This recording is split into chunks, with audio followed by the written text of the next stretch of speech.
Mga idol, ito nga pala paghaluto sa malunggay. Yung bunga ng malunggay kasi, ito yung pinaka masustansya. Lalong-lalo na, mga katulad natin na nagtatrabaho tayo, maging katawan natin pagod na pagod. During times and day off, kailangan natin kumain ng mga masustansya. Tuturuan ko kayo kung paano lumuto nito. Kasi marami nagsasabi na hindi daw ito kinakain kasi mapait daw. Hindi. Maraming sinasabi, pero walang sinasabi. Ano to eh, pinakamasarap to eh. Ito yung pinakamasustansya sa ating katawan. Maraming sinasabi pero wala namang sinasabi. Anyway, ang katapat lang nito kung anong gusto yung flavor na Nor. Example, gusto nyo yung Nor chicken. Dapat yung asim nyo kasi Nor chicken din. Kasi para malasa siya. Tsaka iba yung lutong Pilipino. No? Ito mga ka-idol, hindi ito tinuturo sa atin ng mga anyway na natutunan ko to nung nasa serbisyo pa ako. Nadestino kami doon sa Maitom, Sarangani Province. Yung time na wala na kaming makakain, may isang Ilocano doon tinuruan ako. Yung dinaga lang namin to. Naramdaman namin sa aming katawan na almost 4 days kami walang kain. Tubig lang yung inano namin, sabaw-sabaw tsaka sabaw ng butong. Dahil kasagsagan ng pag-agaw ng Camp Abubakar noon. So, nung talagang masarap to. Kaya ngayon, umalis na ako sa serbisyo. Ito na yung aking kinasanayan kapag during times and day off ko. Maglalaba, tapos laba, magluluto nito. Anyway mga ka-idol, mas maganda to sa ating mga kalalakihan. Alam niyo ba kung bakit? Kagandahan nito kasi yung ginseng nito na pupunta sa atin. So alam niyo na yung ibig ko sabihin mga ka-idol.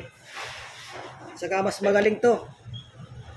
Ito yung inaano ko sa aking sarili. Tingin mo, sa edad ko na to, magaling pa rin to. Magaling pa rin tumakbo. Mas lalong-lalo na pagdating sa atin mga kalalakihan, mas magaling to.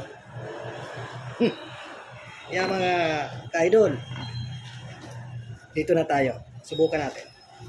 Mamaya, unti-unti ito pagluluto hanggang matuto kayo. Wala naman masama magsubok. Hindi naman ito nakakamatay mga ka-idol kasi kinakain nga natin yung ito eh. Yung dahon. Yun. Yung dahon ito yung ginatawag na malunggay. Yan. Mga ka-idol. Kaya kung napapansin nyo, para always healthy yung katawan ko. Tingnan nyo. Yung mukha ko, bata pa rin. Dahil dito, ito yung sikreto ko. Kailangan lang disiplina sa sarili.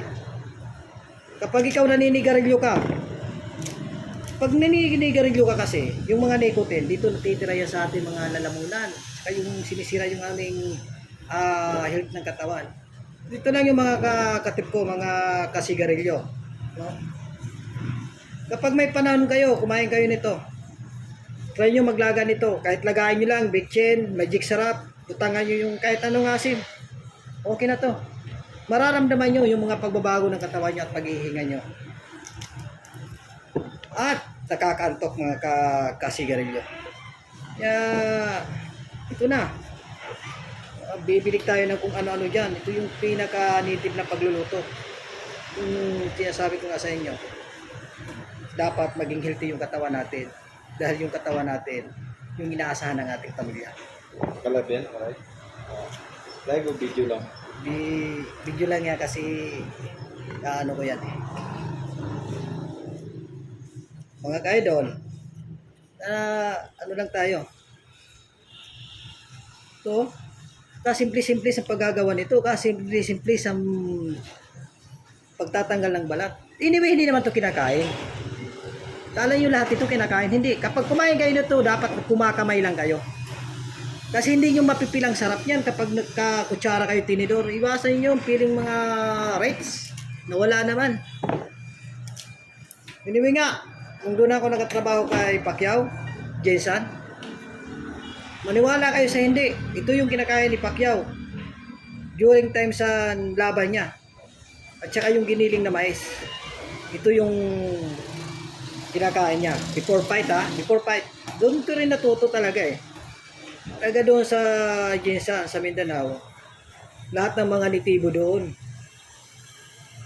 Talagang dami sila. Natututo ako. Next video ko, ituturo ko naman sa iyo kung paano kumain ng ubos ng ipil-ipil.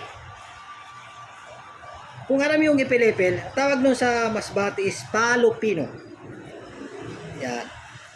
Tawag naman sa Binisaya, ipil-ipil. Kinakain yun. Kapag nagluluto kayo ng native na manok, yun lang kinakain, yung ubos ng ano, hinahalo yan doon. Sabi nila, pag ginawakan nyo kapag, ano pa eh, akala ninyo masungot. Hindi. Pagluto na, talagang masarap. Makakalimutan yung mga idol lang ano, yung mga mahal sa buhay.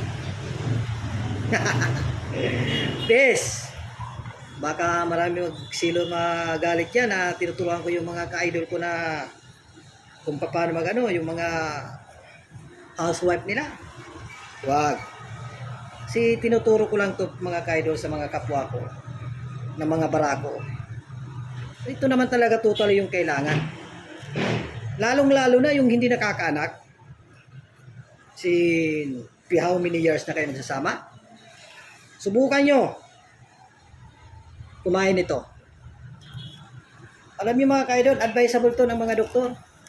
Yung mga tinuturo nila, kaso lang tayo mga Pinoy kasi hindi natin ano, kasi mentality kasi natin mga Pinoy na ayaw na natin balikan yung mga kinagis na natin. Anyway, hindi naman tayo mayaman. Mahirap naman lang tayo. Kaya minsan-minsan babalikan natin yung mga kinakain ng mga ninuno natin. Para sa ganun, di ko naman in-expect, nakabot ako sa mga edad na mga ganun, mga matataas na. Mga 60 to 70, 80 na umakabot tayo ng 100. So, pasalamat tayo doon. Kasi nung unang panahon, lahat ng kinakain nila gulay lang. Walang bitchin, asin lang.